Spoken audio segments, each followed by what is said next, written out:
അപ്പോൾ എല്ലാവർക്കും ഒരു ഹാപ്പി വിഷു. എല്ലാവരും വിഷുക്കണിയൊക്കെ കണ്ട് വിഷു സദ്യയൊക്കെ കഴിച്ചെന്ന് വിചാരിക്കുന്നു.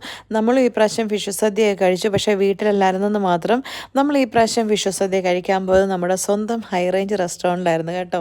അങ്ങനെ ഹൈ റേഞ്ചിൽ പോയി നമ്മൾ ഒരു അടിപൊളി വിഷു സദ്യ കഴിച്ചു. അവിടുത്തെ സദ്യയെക്കുറിച്ച് ഒന്നും തന്നെ പറയാനില്ല. അടിപൊളി എന്ന് പറഞ്ഞാൽ അടിപൊളി.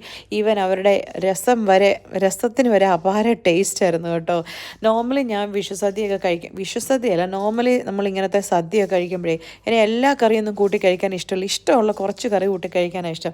പക്ഷേ ഈ പ്രാവശ്യം എനിക്ക് ആകെ ഒരൊറ്റ കറി മാത്രമേ ഞാൻ കഴിക്കാതിരുന്നുള്ളൂ. ഈ പുളിയിഞ്ചി അതെനിക്ക് ബേസിക്കലി ഇഷ്ടമില്ലാഞ്ഞിട്ട് ബാക്കി എല്ലാ കറിയും കൂട്ടി വടിച്ച് നോക്കി കഴിച്ചു എന്ന് തന്നെ പറയാം. അത്രയും നല്ലതായിരുന്നു എല്ലാ കറിയും. പിന്നെ ലാസ്റ്റ് രണ്ടു കൂട്ടം പായസം ഉണ്ടായിരുന്നു. ലാസ്റ്റ് പപ്പടവും പായസവും പഴമൊക്കെ കൂട്ടി ഇങ്ങനെ ഇലയിൽ മിക്സ് ചെയ്ത് കഴിക്കാൻ ഒരു പ്രത്യേക ടേസ്റ്റ് തന്നെ അല്ലേ. അങ്ങനെ എന്താ പറയണ്ടേ, മനസ്സും നിറഞ്ഞു വയറും നിറഞ്ഞു.